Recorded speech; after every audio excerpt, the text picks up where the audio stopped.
It's always a pleasure to be here because as I walk down these aisles, my heart starts beating more quickly as I see all kinds of gadgets I really want. And I plan my time so that I have very little time to just wander the aisles because my wife thinks it's too dangerous if I get too much time here because I come back home and go, oh, but I found this thing, I gotta have it.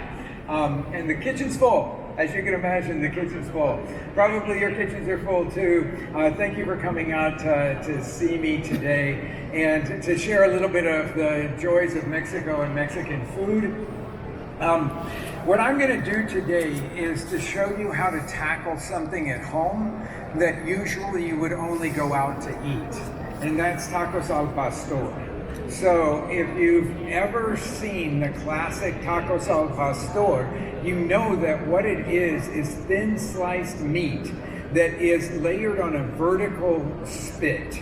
So usually we think of a spit as going left to right, and you put pieces of meat on there or whole birds on there, and then you twirl it over a fire. But this is a vertical spit that was brought to Mexico at the beginning of the last century by a huge influx of Lebanese that settled in Mexico. There was civil war, or Lebanese? All right. Lebanese brought so many cool things to Mexico, but one of the things that they brought the most was tacos al pastor, or this idea of a spit that's vertical that you put layered meat on. So maybe you've seen it as gyros, you've seen it as shawarma. The Mexican version of that, via the Lebanese, was what we call tacos al pastor. But that was not its first name. Its first name was tacos árabes, or Arabic tacos. And you can see that that influence is very clear in that name. But then it became switched as the dish began to transform. So it first started off, as the Lebanese brought it, with lamb, but there's not a ton of lamb in Mexico. So it was layers of lamb, and then it switched to the most abundant meat in Mexico, which is pork.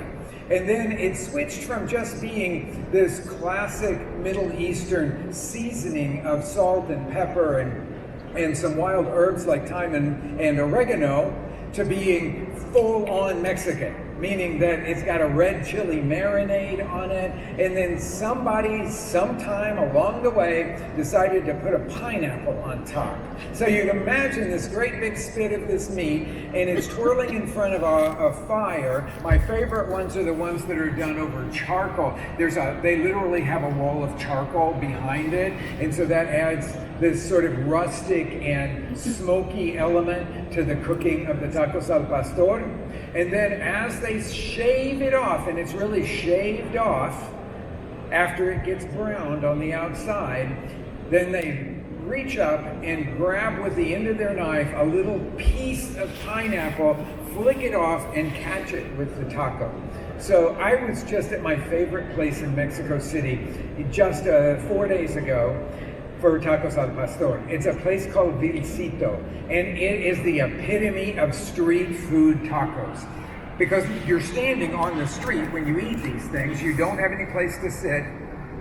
And during the day, where these big, what they call them trompos, or top-looking things, like a kid's toy top, that's what these great big meat things look like.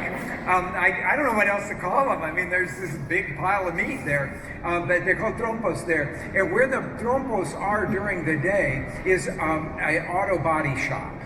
Okay, so they close down the auto body shop at 8 o'clock in the afternoon or evening, and they open up Vilcito, which is just this amazing place for tacos al pastor and tacos al carbón, the ones of grilled meat, and they have a place in the back where they do that. But when you're standing there, you're standing with all the big signs about all the different kinds of products that they sell at this place, motor oil and car parts and all of that sort of stuff.